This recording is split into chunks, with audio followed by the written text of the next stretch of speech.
늘 감사하며 삽시다. 이 시간 저는 너희는 약속의 자녀라라는 제목으로 하나님 말씀 받기를 원합니다. 여러분, 그 구원에 관해서 이야기를 할 때 예수님을 믿으면 구원받지라고 여러분들은 그렇게 알고 있습니다. 또 그렇게 교회에서도 성경의 가르친 바를 그렇게 전하고 있지요. 이게 진리인데 예수 믿음, 아까 찬양대 찬양 가사 보니까 깜짝 놀랐는데 오직 은혜, 오직 믿음, 오직 예수 그리스도 가사를 보고 오늘 설교 제목을 설교 내용을 요약해서 지금 찬양대가 찬양을 했길래 깜짝 놀랐습니다만 사실 사람이 구원을 받는 것은 예수 믿는 믿음 때문에 구원을 받는 거잖아요. 그리고 그 믿음을 갖게 해주시려고 하나님이 은혜를 베풀어 주신 거죠. 구원의 근거가 되신 것이죠. 내가 너희들 불쌍히 여겨서 아들을 보내. 그리고 그 아들 믿으면 구원받게 해줄 거야. 내가 너희를 살리려고 그래 라고 이렇게 말씀하시며 오직 은혜, 오직 믿음, 오직 예수 그리스도, 이 사실을 성경을 통해 말씀을 하고 계시죠. 이것을 믿고 우리가 신앙생활을 하고 있는데 문제는 신앙생활 하다 보면은요, 주변의 세상의 가치관들, 세상 종교 뭐 이런저런, 또 아니면은 성경을 말한다고 하면서 잘못된 사상에다가 성경을 접붙여 가지고 가르치는 거짓 교사들, 이들의 이 말에 영향을 받아 가지고 믿음으로만은 구원을 받는 거 아닌가? 그래도 뭔가 노력, 행위는 있어야 되지 않는가? 라는 이런 생각을 해서 성경에서 말하는 구원의 유일한 조건인 믿음이 아니라 다른 것을 또 보태려고 하는 거짓 복음에 현혹되어 가지고 그렇게 신앙생활을 하거나 또 그런 영향을 받아서 이단에 빠지는 사람들이 있음을 종종 우리는 보게 됩니다. 그런데 성경에 보니까, 오늘 본문에 보니까 갈라디아 교회 성도들이 지금 이 증상을 지금 겪고 있었던 겁니다. 이 갈라디아 교회는 유대주의적 율법주의자라는 이런 자들의 거짓 주장의 말을 듣고요, 큰 어려움을 겪고 있었고, 많은 갈라디아 교회 성도들이 거기에 많이 현혹이 되고 있는 상태였습니다. 갈라디아 교회, 이 교회에 침투했던 유대주의적 율법주의자들은 이런 말을 합니다. 우리는 유대인이야. 우리가 예루살렘에서부터 온 사람들이야. 그러니까 우리는 유대인으로서 외적 조건을 가진 사람들이야. 즉 아브라함의 자손들이야. 그래서 우리는 아브라함에게 주신 하나님의 약속, 축복, 이것을 다 우리가 얻은 사람들이야. 그러나 우리와는 달리 당신네들, 갈라디아 교회 성도들을 말하죠. 이들은 전부 이방인들입니다. 당신네들은 우리와는 달라. 당신네들은 아브라함의 자손이 아니잖아. 당신네들은 외적 조건을 갖추지 못했어. 당신네들은 이방인이고 아브라함의 직접적인 자손이 아니야. 그런데 당신네들도 그런 복을 누릴 수 있어. 어떻게 하면 되는가? 그 방법은 다른 게 아니라 당신들이 할례를 받고 율법을 지키면 돼. 그러면 당신네들도 우리가 얻은 아브라함의 후손이라는 복을 누리고 또 구원의 복도 누릴 수 있어 라는 그런 주장을 했습니다. 결론은 이 말이 뭔 말이냐면, 그러니까 예수를 믿는 것으로만 안 되고 당신네들이 율법과 또 할례라든지 이런 것들을 준수하는 것이 반드시 있어야 구원을 받을 수 있다라는 그런 의미를 담아서 지금 이 유대주의적 율법주의 거짓 교사들이 그런 말을 했던 겁니다. 이들의 이 주장을 보면은요, 유대주의적 율법주의자들은요, 겉으로는 믿음을 부인하지 않아 보입니다. 믿음을 이야기하니까요. 그러나 이 그들의 주장이 왜 거짓되었느냐? 믿음만으로는 안 된다. 믿음 위에 할례가 있어야 되고 믿음 위에 율법 순종의 행위가 있어야, 그래야 당신네들, 이 갈라디아 성도들 당신네들이 아브라함의 자손이고, 그래야 당신네들이 하나님께서 아브라함에게 주신 그 약속, 그것을 받을 자격을 얻게 된다라고 그렇게 주장을 했던 겁니다. 그런데 문제는요, 안타깝게도 이런 말도 안 되는 주장인데, 그러나 성경을 가지고 또 은근슬쩍 이야기를 하는 이야기를 듣고요, 이 말을 이 갈라디아 교회 성도들이 그냥 그렇군요라고 그 가르침을 따르는 그런 일이 발생하고 말았습니다. 유대주의 율법주의자들의 가르침대로 이 갈라디아 교회 성도들은요, 구원을 위해서 믿음에다가 율법 순종을 덧보태려고 하였던 것이죠. 그래서 이 사실을 알고 그 소식을 전해 들은 이 바울은요, 이 갈라디아 교회 성도들 향해서 이렇게 말합니다. 율법 아래 있고자 하는 자들아라고 이렇게 부르면서 율법이 진정 무엇을 의미하는지를 알지 못하느냐라고 말을 하며 복음을 바르게 깨닫지 못하는 이 갈라디아 교회 성도들, 아직도 복음을 깨닫지 못합니까? 구원의 복음을 깨닫지 못합니까? 라고 하며 안타까운 심정을 그렇게 표현했습니다. 그러면서 이 복음을 다시 한번 설명하기 위해서, 구원을 받기 위해서는 믿음이어야 되는데, 오직 믿음뿐인데 거기에다가 행위와 같은 율법을 덧보태려고 하는 당신네들을 보니 너무 답답합니다라고 하면서 이 바울이 창세기 16장, 17장에 기록된 아브라함과 관련된 이 가족 이야기를 끄집어 와서 지금 이야기를 하게 됩니다. 여러분, 창세기 말씀을 보면은요, 창세기는 중에 아브라함이 등장을 창세기 12장에 등장을 하죠. 그리고 25장에 이제 아브라함이 등장이 끝납니다. 12장 때 하나님이 아브라함을 부르셨지요. 갈대아 우르에서 부르셨지요. 우상 숭배자였던 그를 부르셨지요. 그리고 하나님이 은혜로 찾아오셔서 부르셔서 그를 이끌어서 그의 삶을 통해 구원을 나타내셨다가 25장에 이제 아브라함이 삶을 마감하는 그런 이야기가 창세기에 기록이 되어 있는데, 이 아브라함이 이제 하나님께서 창세기 75세 때 아브라함을 이제 찾아오셔서 부르셨습니다. 원래 이 아브라함은 이름이 아브람이었죠. 근데 창세기 17장을 보면은 개명을 합니다. 아브라함으로 이제 개명이 되는데, 뭐 편의상 그냥 아브라함으로 처음부터 부르겠습니다. 이 아브라함이 나이 75세 때 하나님께서 그를 찾아와 부르셨고, 오셔서 일방적으로 말씀하십니다. 내가 자녀 주겠다, 아들 주겠다, 땅 주겠다, 복의 통로가 되게 하겠다라고 그렇게 약속을 해주셨습니다. 그리고 나서 그 약속을 하신 지 10년이 흘렀습니다. 이제 아브라함 입장에서는 하나님이 아들 준다 그랬지, 땅 준다 그랬지, 또 복의 통로 삼아서 네 복 받게 해주겠다 하셨는데, 네 후손이 번창할 거라고 약속까지 해주셨는데 이게 하나도 아직 되어지지 않는 상황인 거죠. 특별히 그렇게 바라는 아들이 없었기 때문에 이게 과연 맞는가라는 이런 의구심이 있었을 것입니다. 아브라함의 나이가 이제 10년 후면 85세고요. 그리고 사라는 이제 남편보다 10살이 어린 나이였기 때문에 75세 때입니다. 이 사라는 65세 때 우선은 자녀를 낳지 못하는 여인으로 알려져 있습니다. 한마디로 임신을 못하는 상태였고 65세 이상이어서 경수도 끊어진 상태입니다. 쉽게 말하면. 그렇기 때문에 자식을 기대할 수 없는 참 안타까운 그런 사연이 있는 여인이었겠죠. 그런데 하나님께서 그런 아브라함과 사라의 가정에 찾아오셔서 세 가지 약속, 아들과 땅과 복을 약속해 주셨습니다. 그런데 10년이 지나도 이때까지 아들이 태어나질 않는 것이죠. 그러자 아무리 기다려도 임신이 되지 않자 조급해진 이 사라가 자신의 여종 하갈을 취해서 그냥 아들을 낳으시오. 그러면 그것이 바로 하나님이 원하시는 뜻이 아니겠습니까? 아마 아들 주겠다는 말이 하갈이라는 여자를 통해 주는 아들 주겠다는 그런 말이 아니겠습니까? 라고 하면서 이 사라가 아브라함을 설득해서 아브라함이 하갈과 동침을 하게 됩니다. 그리하여서 이 인간적인 생각, 인간적인 방법, 말 그대로 약속을 믿는 게 아니라 인간적인 생각, 인간적인 노력, 인간적인 방법으로 아브라함과 하갈 사이에 그렇게 태어난 아들이 바로 이스마엘이었습니다. 그러자 이 이스마엘이 태어난 이후에 성경을 꼼꼼히 보면은요, 하나님께서는요, 이 하나님의 약속을 믿지 못해서 인간의 생각과 방법으로 하나님의 약속을 이루어 보려는 이 아브라함을 향해 어떻게 행동하셨냐면요, 침묵하셔 버립니다. 13년 동안, 무려 13년 동안 하나님이 아브라함과 아무 말씀을 안 하셔 버립니다. 여러분, 얼마나 고통스러울까요? 성경학자들은 이 성경의 그 절 사이에 그 13년이라는 세월 동안에 얼마나 아브라함이 고통스러웠을까, 이런 추측들을 하고는 합니다.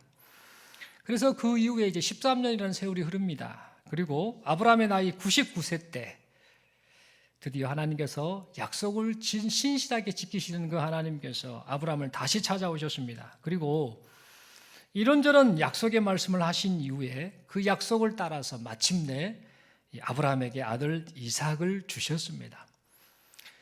이제 그 이후에 시간이 좀 흐릅니다. 세월이 흘러서 이스마엘의 나이가 17살, 그리고 이삭의 나이가 3살 때 이스마엘이 이삭 어린 이 동생을 보고요 막 놀려댔습니다. 창세기 21장 9절에 기록된 이 놀렸다라는 이 말은요, 히브리어 원어의 의미를 보면 어떤 의미냐면 단순히 조금 장난쳤다 뭐 이런 의미가 아닙니다. 희롱했다, 가지고 놀았다, 이런 의미를 가지고 있습니다. 그러니까 이스마엘이 이 동생 이삭, 사라의 아들 이삭을요 아주 희롱을 하면서 아주 못된 짓을 그렇게 행했던 것입니다. 그래서 창세기 21장 10절의 기록처럼 이 모습을 보았던 사라가 화가 난 것이죠. 아니 이제 몸종의 자식이 감히 내 자식을 저렇게 희롱을 해? 화가 많이 난 겁니다. 그래서 아브라함을 향해서 말합니다. 이 여종과 그 아들을 내쫓으세요.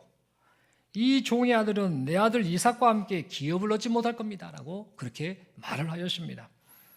이때 여러분 아브라함이 무슨 생각이 들겠습니까? 마음이 무겁죠. 아니 아무리 사라의 몸종 하갈이 낳은 자식이 이스마엘이고 또 사라 아내의 아들 이삭이 있지만 어쨌든 저쨌든 둘 다 내 자식 아닌가 이런 생각이 들지 않겠습니까? 그래서 얼마나 많이 고민에 빠졌겠습니까? 어떻게 해야 되나 이러지 않았겠습니까? 그때 하나님께서는요 창세기 21장 12절의 기록처럼 네 아이나 네 여종으로 인해 근심하지 말고 사라가 네게 이른 말을 다 들으라. 이삭에게서 나는 자라야 네 씨라 부를 것이라 라고 그렇게 말씀을 해주셨습니다. 그래서 이 말씀을 듣고요 이제 아브라함은 읍참마속의 심정으로, 다시 말해 울며 겨자 먹기 심정으로, 어쩔 수 없지만 너무 고통스럽지만 하나님이 말씀하시니까 그렇게 해야겠다. 그리고 가정 불화를 깨뜨려서 불화가 일어나서는 아니 되겠지라고 생각하면서 하나님의 말씀대로 여종 하갈과 그 아들 이스마엘을 내쫓게 되었습니다. 여러분 이 창세기 부분의 이 이야기가 이 아브라함의 그 가정사의 이야기가 기록되어 있는데요. 이 갈라디아서 말씀해 보니까 성경에 능통했던, 구약 성경에 능통했던 바울이 지금 이 이야기를 지금 끄집어 온 겁니다. 끄집어 와가지고 오늘 지금 뭘 말하고 있느냐? 율법과의 약속, 하나님의 약속의 관계가 이와 같다. 이와 같다라는 사실을 지금 그렇게 말을 하고 있는 겁니다. 어떻게 말하는가? 갈라디아 교회 성도들이요, 이스마엘과 이삭은 한 아버지의 아들이었다. 그리고 한 집에서 살았다. 그래서 둘 다 아브라함의 자손의 표시인 할례도 받았다. 그러니까 겉보기에는 이스마엘이나 이삭이나 둘 다 한 아버지의 아들이고 또 한 집이고 한 집에서 살았고 할례도 받았으니 이런 공통점을 가지고 있다 라고 말을 합니다. 그러면서 또 말합니다. 그런데 중요한 것은 이 두 아들에게 있어서 분명한 차이점이 있다. 어떤 차이점이 있느냐? 출생에 있어서 분명한 차이점이 있다라고 말합니다. 그 출생이 뭐냐? 그 차이점이 출생의 차이점이 뭐냐? 이스마엘은 아브라함이 인간적인 생각, 인간적인 방법, 인간적인 노력을 따라서 여종 하갈의 몸을 통해 낳은 아들인 반면에 이삭은 다른 게 없다. 아기를 못 낳는 그 부인 사라를 통해 아기를 낳게 되는데 그것이 다른 게 아니라 하나님의 약속을 따라서 약속으로 인해서 낳은 아들이 바로 이삭이다. 그러니까 이스마엘과 이삭은 똑같은 아들이지만 분명한 차이가 있다. 출생의 차이가 있다는 사실을 지금 그렇게 말을 하고 있는 겁니다. 그러면서 바울은 율법을 따르는 자가 바로 이스마엘이다. 하나님의 약속을 믿고 따르는 자가 바로 이삭이다라는 사실을 지금 계속해서 말을 하고 있는 겁니다. 그러면서 또 말을 합니다. 이스마엘이 겉보기에는 아브라함의 아들로 보일지 모르나 육체를 따라 낳은 여종의 아들로 위협을 받지 못했고 이삭이 하나님의 약속으로 말미암아 출생하여서 하나님이 주시는 위협을 받은 것처럼 이스마엘은 유업을 받지 못하고 이삭이 유업을 받은 것처럼 그 차이점이 뭐냐? 인간적인 방법으로 낳은 자식 이스마엘은 유업을 못 받았고 하나님의 약속을 따라서 태어난 이삭이 유업을 받은 것처럼 육신을 따르는 자가 아닌 하나님의 약속을 믿고 따르는 자가, 그런 사람이 구원받은 사람이다라는 사실을 그렇게 말해 주었습니다. 그러면서 당시의 율법주의자들이 자신들이 예루살렘에 속했다라는 사실을 지금 갈라디아 교회 성도들에게 계속 말을 하고 있는데, 그 말을 왜 하는 줄 아느냐까지 설명합니다. 그것은 뭐냐? 자신들의 가르침이 마치 권위 있는 것처럼, 실력이 있는 것처럼 말하기 위해서 자신들의 그 출신 지역이 어딘가를 그렇게 드러내고 있는 그런 행동이다라고 말을 하였습니다. 또한 이 바울은 말합니다. 진정한 선민이 누구인가? 진정한 선민은 그냥 저 땅 예루살렘에 있는 사람들이 진정한 선민이 아니라, 하나님의 택한 백성이 아니라 하늘에 있는 예루살렘, 그 하늘에 있는 예루살렘에 속한 자들이 진정한 선민이다라고 그렇게 말하였습니다. 여러분, 결국 바울은 뭔 말을 하고 있느냐면요, 예수 그리스도를 믿음으로 말미암아 의롭다함을 받은 자들이 바로 아브라함의 진정한 후손들이다라는 것, 그것을 지금 말하고 있는 겁니다. 인간의 행위로, 노력으로 뭔가 율법을 보태가지고 그렇게 행하는 자가 아브라함의 후손이 아니고, 예수 그리스도 그분 믿고 의지하는 자가 아브라함의 진정한 후손이다라는 사실을 말해주고 있었던 것이지요. 그리고 하나님께서 주시는 구원을 얻고 아브라함의 유업을 얻을 자는 누구냐? 율법의 행위를 따라 행하는 자가 아니라 하나님의 약속을 믿고 따르는 자, 그 사람이 바로 아브라함의 유업을 얻을 자다라고 그렇게 말하였던 겁니다. 그러면서 또 말합니다. 사라가 이삭을 희롱하던 이스마엘과 여종 하갈을 내쫓아 버렸던 것처럼 거짓 가르침, 거짓 복음으로 교회를 혼란시키는 자들이 있다라고 한다면 그들을 내보내라 라는 그런 말을 하였던 것입니다. 왜 그런가? 이스마엘이 이삭과 함께 유업을 얻지 못하는 것처럼 하나님의 약속을 믿음으로 구원받은 자, 그들과 행위로 구원받을 수 있다라는 사실을 가르치는 이 거짓 교사가 함께 공존할 수 없기 때문이었습니다. 여러분, 이상과 같은 말을 한 바울은 결국 뭔 말을 하느냐? 이 복음 안에 있는 갈라디아 교회 성도들 향해서요, 복음을 듣고 믿는 성도들이요, 당신들이 바로 이삭과 같이 약속의 자녀입니다 라고 말을 하면서 복음으로 인해 얻은 구원의 확실성을 그렇게 분명하게 전해 주었던 것입니다.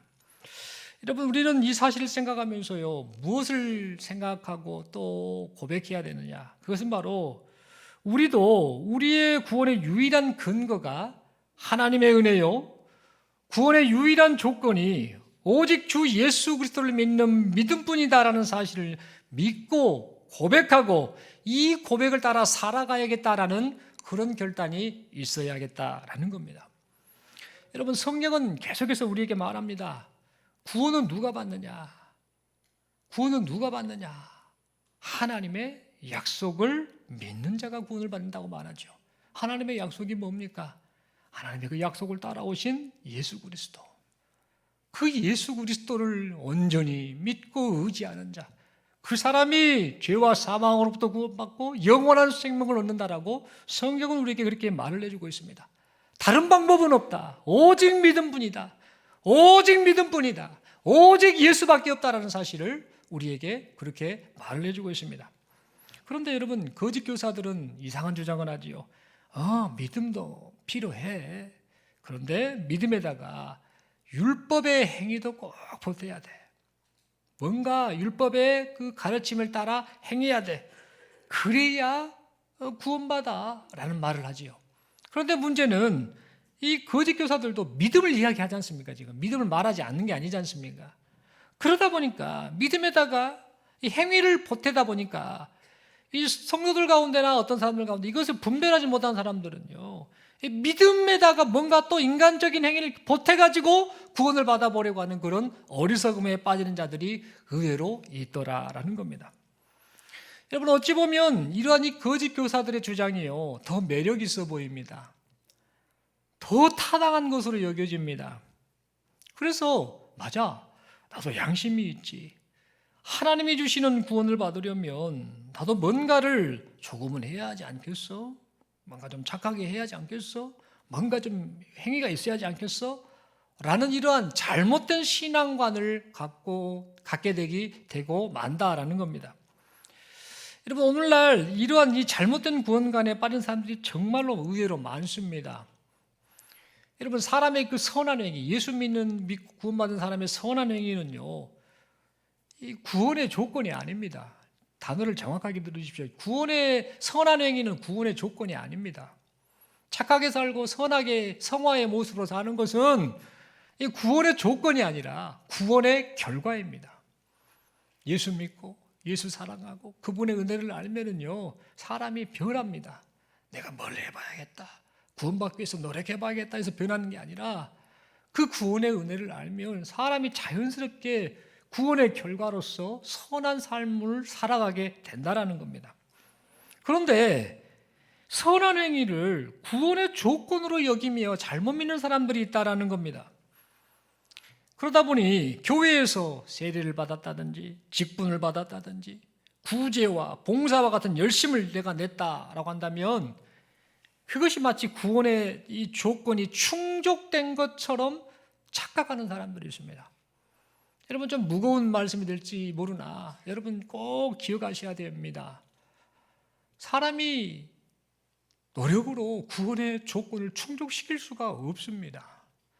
직분이나 이런저런 것들이 우리를 구원시킬 수 없다라는 겁니다. 그런데 거꾸로 생각해가지고 구원의 결과인 이 선행이나 어떤 행위를 구원의 조건인 것처럼 착각해가지고 그렇게 예수 믿는 사람들이 있다라는 겁니다. 그냥 교회에 와서 뭔가 열심히 하고 노력도 하고 봉사도 하고 그러면 지성이면 감천이다고 했으니 하나님이 불쌍히 여기서 구원해 주시겠지. 천만의 말씀입니다. 정신을 바짝 차려야 합니다.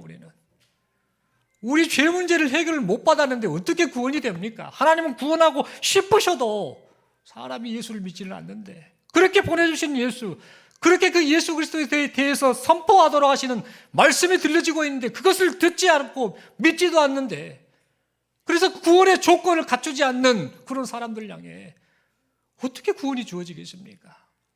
여러분, 그러므로 선한 행위가 구원의 조건이 아니라 선한 행위는 구원의 결과일 뿐이다라는 사실을 우리는 잊지 말아야겠습니다. 여러분, 겉으로 나타난 이 외적 조건에 우리가 스스로 속아서도 아니 되고 또 이것이 지나치면은요, 또 다른 누군가를 은연중에 속이기도 합니다. 여러분, 이 사회에서 여러분들 활동하면서 사실 때, 직장이나 여기저기서 하실 때 사람들을 만나게 되지요. 우연히 누구를 만나든지 뭐 하실 수도 있는 거 아닙니까? 만났을 때에 처음에는 어떻게 합니까? 처음에 어느 정도 경계를 딱 하죠. 잘 모르니까. 그러다가 제가 어디 교회 장로인데요. 제가 어디 교회 집사인데요. 제가 어디 교회 안수 집사인데요. 제가 어디 교회 목사인데요. 뭐 이렇게 하면은요, 그 상대방이 좀 나름대로 신앙생활에 대한 또 뭐 사모함이 있는 사람이겠죠. 그러면 그러시냐고 하면서 어떻게 반응합니까? 바로 그냥 무장해제를 하는 경우를 종종 보곤 합니다. 여러분, 이러한 행동의 이유가 뭔가 가만히 생각해 봐야 합니다. 물론 같은 형제니까 뭐 그렇게 환대하는 건 좋지만은 잘 생각해야 됩니다. 외적 조건, 세례나 직분이나 열정이나 구제 등 어떤 가지고 있는 외적인 그것이 구원받은 자의 모습이다, 구원의 조건을 충족시킨 자의 모습이다라는 그런 착각을 버려야 된다는 그런 말인 것입니다. 여러분, 그러므로 기억하시기 바랍니다. 이러한 외적 조건들, 세례, 직분, 열정, 구제 이런 것 같은 뭔가 사람의 그 노력에 담겨있는 이런 것들은 구원의 조건이 될 수 없다는 사실을 잊지 않기를 바랍니다. 이것을 따르는 것은 무엇과 같냐면요, 스스로 유업을 얻지 못했던 하갈의 아들 이스마엘의 길을 따르는 것과 같다는 사실을 잊지 말아야겠습니다.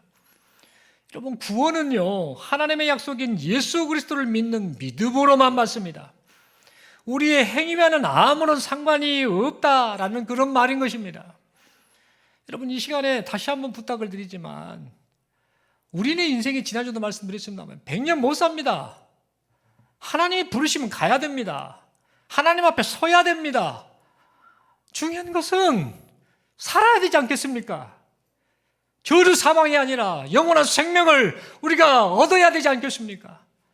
그러려면 우리에게 주어진 이 인생 시간이 주어졌을 때 예수 그리스도만을 온전히 믿고 의지하시는 우리 모두가 될 수 있기를 간절히 소망합니다.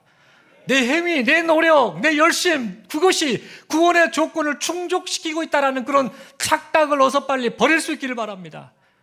여러분, 사람이 얼마나 악한 줄 아시지 않습니까? 우리는 우리 죄 문제를 스스로 해결할 수 없는 그런 연약한 존재라는 사실을 잊지 않기를 바랍니다. 우리의 행위와는 구원이 아무런 상관이 없다는 것, 구원의 조건을 갖출 수 없다는 것을 잊지 않기를 바랍니다. 여러분, 그렇다면 이렇게 생각하는 사람들도 있을 것입니다. 아니, 야고보서 2장 17절 말씀을 보니까 행함이 없는 믿음은 그 자체가 죽은 믿음이라고 했지 않았습니까? 행함이 있어야 된다고 했지 않았습니까?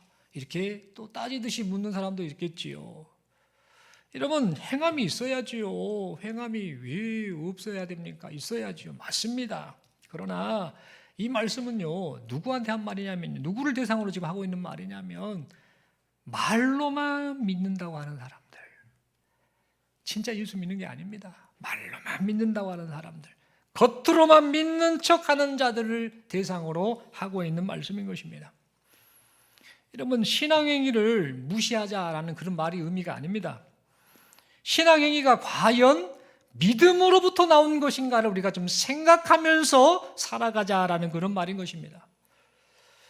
여러분, 행함이 없는 믿음은 그 자체가 죽은 믿음이다라는 이 말씀은요, 뭘 말하느냐? 참된 성도는 구원의 조건으로서의 선한 행위가 아니라 믿음을 통해 얻은 구원의 결과로서의 선한 행위를 나타내는 존재다라는 사실을 말해주고 있는 겁니다.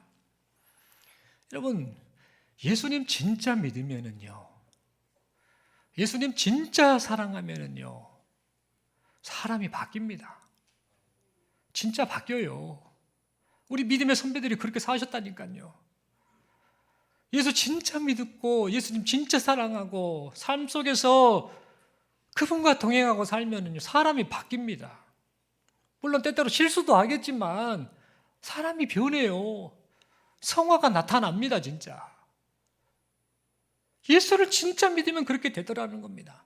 세상 사람들이 선한 행위로 구원을 받아보려고 노력을 하는데, 예수를 진짜 믿고 예수를 진짜 사랑하면은요, 이 사람은 어떻게 되냐면요, 세상 종교를 따르는 사람들의 그 선행보다 더 고차원적인 선한 삶을 살게 된다라는 겁니다. 왜 그러느냐? 나를 구원하신 예수 그리스도, 나를 사랑하신 예수 그리스도, 내가 사랑하는 예수 그리스도, 그분이 기뻐하시는 일을 위해 살아야지, 그분이 가르쳐 주신 뜻대로 살아야지 하다 보니까 사람이 그렇게 선한 삶을 살게 된다라는 겁니다. 그러니까 참된 성도는요, 구원의 조건으로서의 선한 행위가 아니라 믿음을 통해 얻은 이 구원의 결과로서 선한 행위를 나타내는 존재다라는 사실을 우리는 잊지 말아야겠습니다. 그렇다면 우리가 지금 어떻게 살고 있는가 가만히 봐야 합니다. 내가 혹시 이 구원의 조건으로서의 선한 행위를 추구하고 있지는 않는가? 어떤 행위를 추구하고 있지는 않는가? 아니면 그 구원의 은혜에 감사해서 오직 믿음으로 구원의 은혜에 감사하면서 이제는 그 사랑하는 주님을 기쁘시게 하기 위해서 구원의 결과로서의 선한 행위를 하고 있는가? 이런 것들을 우리가 함께 좀 주의 깊게 살펴 자신을 돌아보아야겠습니다. 여러분, 믿음이 없이도요, 얼마든지 행위를 가지고 신앙생활을 잘하는 것처럼 보일 수 있습니다. 그래서 이것이 남들 보기에 잘하는 것처럼 여겨지고 자기 스스로도 뿌듯함을 느끼게 만듭니다. 왜 뿌듯합니까? 뭔가를 하잖아요, 자기가. 내가 이만큼 했네, 내가 노력했네. 그래서 이것이 뿌듯함이 정말 있어서 마치 자기가 구원을 받을 수 있을 것처럼, 받은 것처럼 그런 착각을 갖게 된다는 겁니다. 여러분, 그러나 잊지 마십시오. 육체의 행위를 자랑하는 신앙은요, 구원받은 신앙이 절대 아닙니다. 이것은 자기 스스로도 속고 남도 속이는 종교 생활일 뿐이다라는 사실을 잊지 않기를 바랍니다. 여러분, 그런데 황당하게도 이런 경우도 있습니다. 이스마엘이 이삭을 희롱했던 것처럼 오늘 본문의 29절 말씀처럼 육체의 행위를 자랑하는 자가 성령으로 인해 하나님의 자녀로 확증받은 성도들에게 야! 라고 하면서 니도 뛰어난 행위를 드러내봐! 라고 하면서 박해를 하는 경우가 있더라라는 겁니다. 여러분, 이 모습은 무엇과 같은가? 스스로 선민이라고 여겼던 유대주의 율법주의자들의 가르침을 그대로 닮은 모습이 되고 만다라는 겁니다. 여러분, 그래서 바울은 이렇게 말하지요. 율법 아래에 있고자 하는 자들아, 뭐가 부럽다고 그것을 따라가려고 하느냐?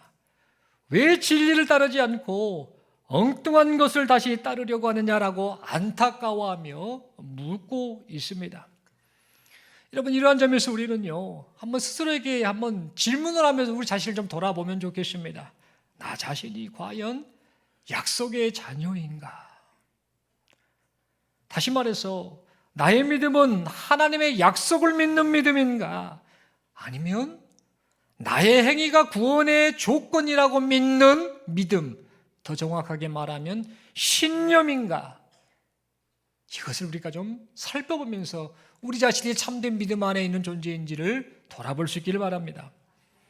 여러분, 신앙생활의 겉모양은요, 겉보기에는 다 같을 수 있습니다. 거기서 다 잘 믿는 것 같고 다 신앙생활 잘하는 것 같은데, 그러나 여러분, 결과는 확연히 다르게 나타난다는 것, 결과가 확실히 다르다는 것을 잊지 않기를 바랍니다. 이스마엘은 똑같이 아브라함의 아들이었지 않습니까? 한 집에서 살았지 않습니까? 할례도 받았지 않습니까? 이삭과 함께 똑같이 그랬습니다. 공통점이 있었습니다만 결과가 어떻게 됐습니까? 이스마엘은 유업을 못 받았습니다. 왜 그랬습니까? 인간적인 생각과 방법으로 출생한 아들 유업 안 줘. 이삭은 똑같은 그런 상황이지만 하나님의 약속을 따라 낳은 아들은 유업을 주겠다라고 성경은 그렇게 말하고 있는 것인 겁니다. 여러분, 그러므로 결과가 확연히 다르다는 사실을 우리가 잊지 않기를 바랍니다. 여러분, 제가 매실액 만드는 걸 되게 좋아했거든요. 매실액. 태국 가서도 제가 매실을 사가지고 어디 꼬랗게 구해가지고 담가가지고 먹었습니다. 태국은 좀 음식이 좀 덜 깨끗한 음식이 많아요. 비싼 음식은 좀 깨끗해도 좀 싼 거 먹으면 바로 그냥 속에서 전쟁이 일어납니다. 자주 그러죠. 물도 좀 잘 먹어야 되는데. 그래서 혹시라도 탈날까봐 또 더우니까 그래서 매실을 꼭 먹어야 돼서 매실이 어디 없다냐 해가지고 태국에서도 매실 샀던 기억이 있는데, 예전에 오래전 적이 일입니다. 광주에서 매실을 사가지고 매실액을 담그려고 사러 갔던 적이 있습니다. 시장에 가서 매실을 딱 사서 이제 와가지고 그 어떤 할머니가 파시길래 좋은 매실이라고 막 하셔서, 또 우리 전라도 말로 하는 할머니가 또 고생하신데 또 짠해서 많이 사드렸습니다. 사가지고 유리병에다가 매실을 딱 담가가지고 설탕으로 사고 재가지고 이렇게 딱 했는데 기분이 어찌 그리 좋던지요. 막 콧노래 불러가면서 돈도 많이 썼고 또 땀도 흘리고 또 시간도 막 보내면서 열심히 그 매실을 담갔습니다. 나중에 시간이 좀 지났거든요. 그때 기억이 한 일주일 지났나 한 2주 지났나. 결과 그 매실액 만들어진 그 상태를 보고 깜짝 놀랐습니다. 뭔 일이 발생했을까요? 보니까 그 열심히 만들었던 그 매실액이 보니까 그 매실이 아니더라고요. 진짜입니다. 그 뭔지 아시는 분 아실 거예요. 뭔지 아시죠? 살구. 매실하고 살구하고 똑같이 생겼습니다. 동의하시죠? 아시는 분 아십니다. 똑같다니까요. 그때 그 할머니 죄송합니다. 꼴보기 싫더라고 생각하면서. 아니, 할머니 진짜 그렇게 그러시면 안 되지. 속여 파신 거잖아요. 근데 매실하고 살구하고 똑같이 생겨가지고 거기다가 넣어서 똑같이 생겼잖아요. 그러니까 처음에는 매실인 줄 알았거든요. 나중에는 들통이 난 겁니다. 나중에는. 여러분, 뭔 말씀을 드리려고 그런가? 겉보기는 똑같습니다.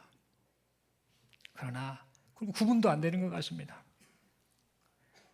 그런데 시간이 지나니까 이게 매실액인지 살구액인지 태가 났던 것처럼 여러분 우리 신앙도 우리 믿음도 분명하게 그렇게 구별이 된다라는 사실을 잊지 않기를 바랍니다. 아브라함의 아들 이스마엘과 이삭은요, 둘 다 처음에는요 동일한 아들로 보였습니다. 결과는 유업을 얻을 자, 유업을 얻지 못하는 자로 확연히 결과가 다르게 나타났다라는 사실을 우리는 잊지 않아야겠습니다. 그러면 가끔가다 이런 사람들이 있죠. 그냥 믿으면 되지 뭘 그렇게 따져야 하는가. 여러분 이런 생각을 하는 사람은요, 구원의 문제가 그 사람에게 있어서요 아주 중요한 것으로 여겨지지 않기 때문입니다. 물건을 하나를 사도요, 엄마들 어떻게 합니까? 여러분 파를 사다든지 감자를 산다든지 토마토를 산다든지 이것저것 살 때 어떻게 합니까? 엄마들 계속 고릅니다. 요놈이 좋은가, 저놈이 좋은가, 요놈이 좋은가. 안 그렇습니까? 똑같은 가격을 주고 어떤 물건을 사도요, 이게 더 효과적일까, 저게 더 효과적일까 가지고 인터넷 전부 검색해가지고 더 좋은 거 골라서 사지 않습니까? 신랑감, 신부감 고를 때 어떻습니까? 얼마나 심사숙고해서 고르고 골라서 만난 분이 지금 여기 서로 살고 있지 않습니까? 무슨 말씀 드리려고 합니까? 왜 이런 행동을 합니까? 그것이 그토록 중요하기 때문에 그러지 않습니까? 여러분 만약 누군가가 대충 적당히 믿으면 된다라는 생각을 가지고 있다고 한다면 뭐 이렇게 따졌어요? 그냥 교회 다니면 되지 라고 하는 그런 말을 하는 사람이 있다고 한다면요, 그것은 어떤 모습이냐면 구원의 문제를 이런저런 것들을 구입하는 그런 물건보다 더 천한 것으로 여기고 있기 때문은 아닐까, 그런 생각을 해보게 됩니다. 여러분 그러므로 우리는 우리 자신의 신앙이 예수 그리스도를 진실로 믿고 의지하는 바르고 참된 신앙인지 아닌지 두렵고 떨리는 마음으로 우리 자신을 살펴보아야겠습니다. 여러분 그런데 이와 같이 복음에 대한 분명한 깨달음과 고백이 없거나 잘못된 열정이 있는 사람들에게 교묘하게 접근하는 자들이 있습니다. 바로 거짓 교사들입니다. 오늘날에도 여기저기서 거짓 교사들이 활동을 하고 있지 않습니까? 친절하게 접근합니다. 화려한 미사역으로 설득을 합니다. 뛰어난 열정을 보이면서 구원을 받으려면 열심히 내가 시킨 대로 하면 된다라고 그렇게 꼬드깁니다. 그러나 여러분 잊지 마십시오. 친절한 것이 믿음이 좋은 것이다라고 착각해서는 아니 됩니다. 열심히 있는 것이 믿음이 좋은 것이다라고 착각해서도 아니 됩니다. 열정이 있는 행위가 반드시 구원을 얻은 믿음이다라고 착각해서도 아니 됩니다. 구원을 얻는 데 있어서 큰 믿음이 있고 작은 믿음이 있는 것이 아닙니다. 그냥 구원받는 것은 구원받는 겁니다. 믿음에 따라 구원을 더 받고 구원을 덜 받는다는 식의 정의를 내려서는 아니 된다는 겁니다. 여러분 믿음이 좋으면 구원보다 더 많이 받는 10원을 받습니까? 믿음이 적으면 8원을 받습니까? 그런 게 없다라는 겁니다. 그냥 은혜로 구원받는 거 아닙니까? 그러면 믿음이 크고 작은 것은 뭘 말하는가? 구원을 더 받고 덜 받는 조건이 아니라 하나님의 말씀 앞에 반응하는 성숙함의 차이일 뿐이다라는 사실을 우리는 잊지 말아야 합니다. 그런데 이 거짓 교사들은요, 구원을 얻기 위해서 사람이 무언가를 더 못해야 된다라는 그런 거짓 주장을 계속해서 교묘한 말로 합니다. 그래서 성도들의 이 신앙관, 구원관을 잘못되게 만들지요. 그래서 망하게 만들고 있다는 겁니다. 여러분 그러므로 우리는 거짓 가르침을 받는 이단들을 안타깝게 여기며 기도하되 디도서 2장 10절의 말씀처럼 한두 번 훈계한 후에 그냥 멀리해야 됩니다. 이 답이 안 나옵니다. 계속 자기 말만 하니까 불쌍할 뿐이지 안타깝다라고 하며 그냥 멀리해야 됩니다. 그게 성경의 가르침입니다. 디모데후서 2장 17절 말씀을 보면은요, 이단을 가리켜 뭐라고 말하는가? 악성 종양과 같다라고 말을 하고 있음을 보게 됩니다. 그리고 또한 우리는요, 이 교회 공동체 안에서 하나님 앞에 좀 주의를 해야 될 것이 있습니다. 뭐냐면 내가 지금 하고 있는 말이 과연 바른 신앙에 입각한 말인지 두려운 마음으로 자신을 살펴보아야 합니다. 우리 교회 공동체 안에서는 뭐 그런 분이 한 번도 없는 걸로 압니다만 가끔씩 예전에 제가 여기저기 교회 많이 이동하면서 봤지 않습니까? 교회 공동체 안에요, 가끔씩 보면 출처가 불분명한 신앙적인 이야기를 하거나 이미 기독교 역사 가운데 그거 주장은 이단이야라고 판명이 난 것들, 그런 주장을 하는 자들의 가르침을 듣고 와서 그런 영향을 받아서 무분별하게 그냥 뭐 함께하는 사람들과 이런저런 막 신앙적 이야기를 하는 경우를 하는 사람들이 있다라는 겁니다. 여러분, 그런데 더 안타까운 것은 뭐냐? 그것을 그냥 그런가 봐요 하면서 맹목적으로 아멘 아멘 하는 또 그런 사람들도 있다라는 겁니다. 그러니까 이 거짓 가르침의 주장자들이 이 교회, 갈라디아 교회에 침투해서 이런저런 막 말을 해가지고 성도들을 미혹해 버렸던 이런 문제가 교회 공동체에서는 있지 않아야 되고, 그것을 위해서 우리 역시 지금 내가 신앙의 이야기를 하는데 이것이 과연 출처가 분명한 말인가, 그렇지 아니한가 돌아보는 그런 모습이 있어야겠다라는 겁니다. 여러분, 설교를 마무리합니다. 성경은 하나님의 약속을 따라오신 예수 그리스도, 그 예수 그리스도의 대속을 믿는 자가 구원을 받는다라고 말하고 있습니다. 인간의 행위로 구원의 조건을 충족시키려 하거나 믿음에다 행위를 덧보태려고 하는 것은 쫓아내야 할 거짓 가르침이다라고 그렇게 말하고 있습니다. 얼핏 보면 구원을 위해 인간의 행위를 덧보태는 신앙행위가 뿌듯함을 주고 남들이 보기에 보기가 좋아 보일지 모르나 이것은 진리를 왜곡하는 잘못된 모습이니 속지 말아라, 따라가지 말아라, 진리를 붙잡으라라고 그렇게 말하고 있습니다. 여러분, 그러므로 우리 모두가 예수 그리스도 안에서 하나님의 약속을 받은 자녀다라는 사실을 믿고 감사하면서 오직 예수 그리스도만을 믿고 의지하는 우리 모두가 될 수 있기를 바랍니다. 또한 간절히 부탁합니다. 그런 분들이 한 분도 없을 거라고 기대하고 그렇게 바랍니다만, 여기 계신 예배 드리신 분들 가운데에 혹시라도 아직까지 예수 그리스도를 통해 구원해 주시겠다라고 약속하신 하나님의 약속을 믿지 못하고 나의 노력, 나의 선한 행위로 그것을 구원의 조건으로 삼으려고 했다라고 한다면요, 그런 사람이 있다라고 한다면은 이 시간 복음으로 부르시는 하나님의 초청에 마음을 열고 응하시는 여러분들이 될 수 있기를 바랍니다. 여러분, 사람은 죄 문제 해결할 수 없습니다. 우리 자신만 봐도 그렇습니다. 여러분, 죄송합니다만 옆에 분 한번 살짝 보시겠습니까? 한번 봐주십시오.